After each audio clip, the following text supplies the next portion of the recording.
आपके फील्ड में varicose veins की बात हमेशा आती है, तो ये क्या होती है और क्या कारण हो सकता है? अंकित जी देखिए, वेरिकोज वेन बेसिकली सबसे पहले इसके लिए भूमिका मैं ये बांधना चाहूँगा जस्ट शॉर्ट में कि बॉडी में हर पार्ट में इंक्लूडिंग एक नाखून के जो अंगुली का जो टिप होता है वहाँ तक पे भी दो नसें जाती है। एक साफ खून लेके जाती है, गंदा खून लेके आती है। ये पूरी बॉडी का यूनिवर्सल हुआ है कि साफ खून जाएगा, उसको वहाँ पे काम करेगा और गंदा खून लेके आएगा, तो उसको वेन बोलते हैं जो गंदा खून लेके आती है। तो पैरों में भी इसी तरह की वेन्स होती है जिसको स्किन की वेन्स होती है। तो इसमें वॉल्व्स होते हैं बेसिकली, वो valve basically single direction unidirectional flow blood को केवल हार्ट की तरफ भेजने का काम करते हैं। और काफ़ी कारणों से अगर उन वॉल्व्स में डैमेज हो जाता है तो वो ब्लड ऊपर जाने की बजाय गुरुत्वाकर्षण के थ्रू नीचे रुकना चालू हो जाता है। और जब ये ऐसा बहुत लंबे टाइम तक होता है, लाइक लॉन्ग स्टैंडिंग ऑक्यूपेशनल जो होते हैं या काफ़ी आनुवंशिक कारण, बहुत सारे कारण हैं, तो जब वो ब्लड नीचे रुकना चालू हो जाता है तो धीरे धीरे उनमें स्टेज बढ़ते बढ़ते वहाँ पे वो वेन्स ब्लूइश कलर की सबसे पहले आती है, ब्लूइश कलर की आपको स्किन पे वेन्स दिखेगी।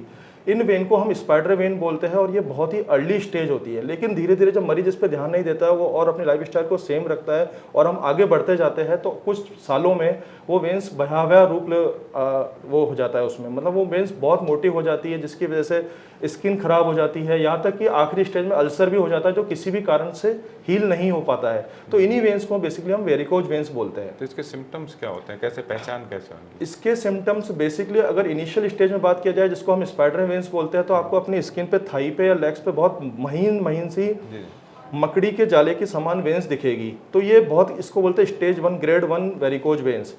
नेक्स्ट फिर धीरे धीरे ये वेन्स बढ़ती है, मरीजों को धीरे धीरे सिम्टम ये आना चालू होता है कि पैर में थकावट महसूस होती है। कई बार मरीज क्या सुबह उठता है तो भी बोलता है पैर तो थक रहा है, रात को जब बिस्तर में जाता है तो वो बोलता है यार कोई तो पैर पे बैठ जाओ, मेरे पैर तो बहुत मतलब ऐसा है ना, मतलब पेन हो रहा है। तो धीरे धीरे फिर और आगे बढ़ते हैं तो मरीज को पैर में एडिमा होता है, स्वेलिंग आती है।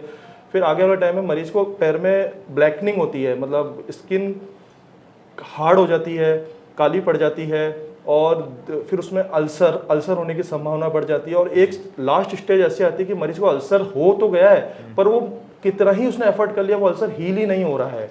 तो वो एक तरह से अंतिम स्टेज है कि और ये सारे इसके सिम्टम्स है कि जिसके द्वारा हम इसको आइडेंटिफाई कर सकते हैं। जो डायग्नोस किया जाता है इस पूरे वेरिकोज वेन्स को, इसका क्या प्रोसेस?